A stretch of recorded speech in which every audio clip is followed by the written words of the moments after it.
Cristy. Witnesses say the person behind the chaos was a very large man who started trouble up and down the street. Yesterday, his doctor said he was stable, but earlier today, they reclassified his condition as critical. Cristy, I mean, are there firefighters right there in the area? I mean, please be careful. You seem way too close. You can see these winds are really picking up, and you can see the rain of embers. And this is actually what firefighters have been dealing with and what they fear. Oh, we're just feeling an aftershock right now as we speak. I'm going to move. I don't think it's a good idea to be below this building, but this is basically what we've been contending with all morning. There have been a series of aftershocks. Can you show?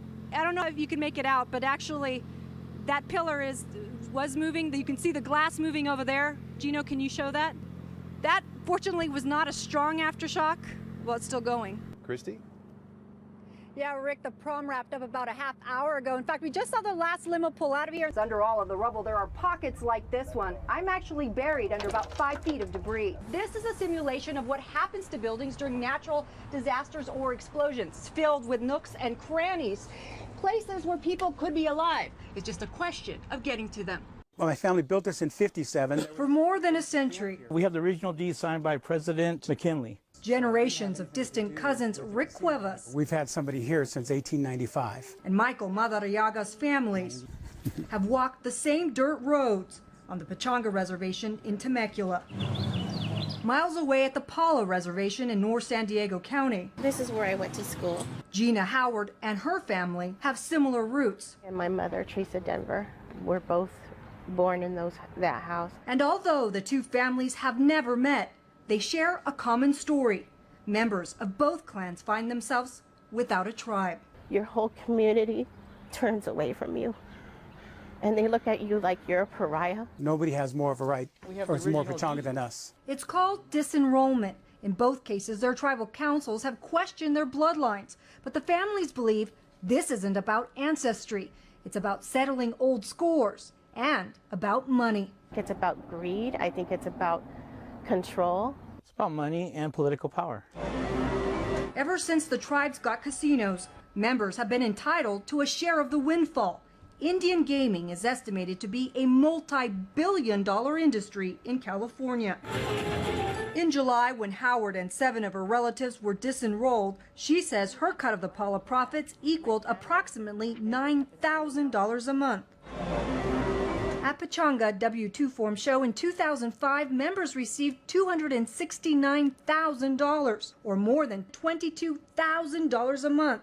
After Cuevas and his clan were kicked out in 2006, he says that number jumped to $30,000. Each person that's been disenrolled now, 250 of us, has lost $1.6 million. Our rights to vote, our rights to health care, educational assistance. They threw a couple of our little cousins out of the tribal school, physically removed them from the school and told them they could no longer be here again. In documents obtained by CBS2, an anthropologist hired by Pechanga itself to study ancestry says there's significant evidence Cuevas and his clan are Pechanga, and he's surprised and dismayed the tribe continues to maintain otherwise.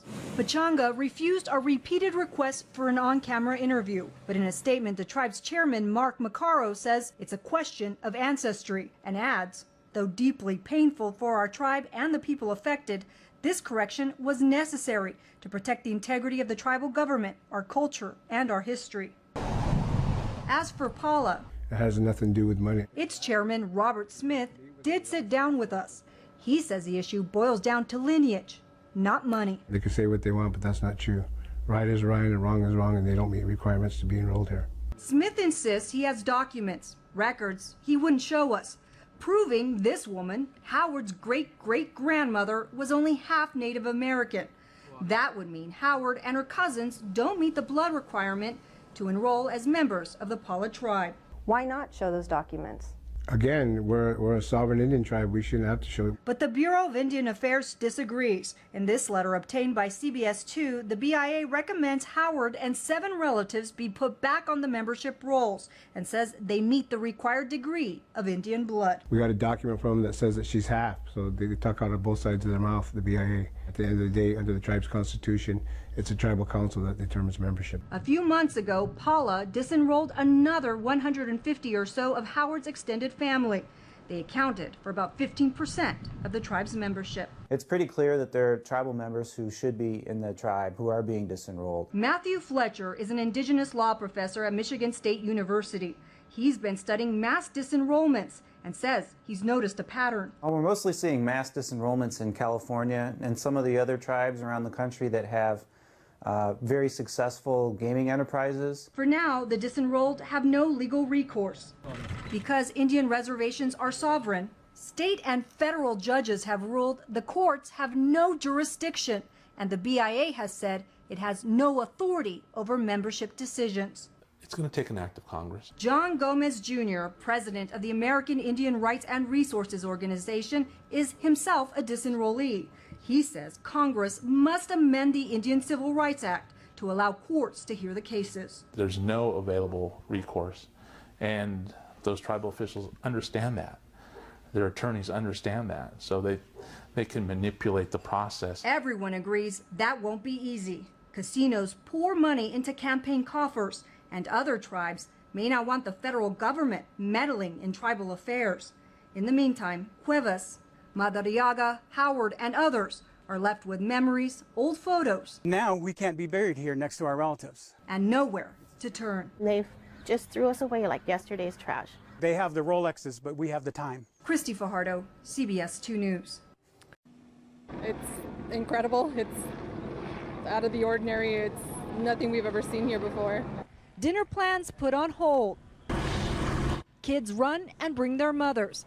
An entire North Hollywood neighborhood mesmerized by this scene above. As soon as you got there, you're probably like, man, I made a mistake. I shouldn't have done this. A strange man is up on a high-power transmission tower. He starts at the top and then climbs down to a lower rung. And while the power is still on, he stands, he bounces, he stretches, he ponders, and keeps police and the crowds guessing for hour after hour after hour. In any language, his behavior is incomprehensible.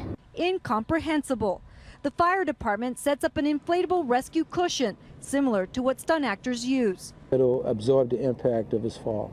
DWP eventually reroutes the power, and the LAPD brings in the cavalry, or better put, SWAT and snipers. Why so much for a guy up on a transmission line? Because we value human life. Police try to coax him down with promises of a warm shower, but he stays put, and so do the crowds. Looky-loos pull out binoculars, tablets, and their cell phones. I don't want to look awake, something might happen. And something finally does happen. SWAT officers go up to the man and offer him a blanket. The LAPD says that's all it took for him to give up his perch. When the man finally came down about an hour ago, the crowd here at Denny and Oxnard erupted into applause. The LAPD tells us the man didn't say a word. He is being checked out by doctors. Then we're told he will be arrested for trespassing. Live in North Hollywood, Cristy Fajardo, KCAL 9 News. The people at the vigil numbered in the dozens, but thanks to the power of the internet, candles like these are now burning worldwide.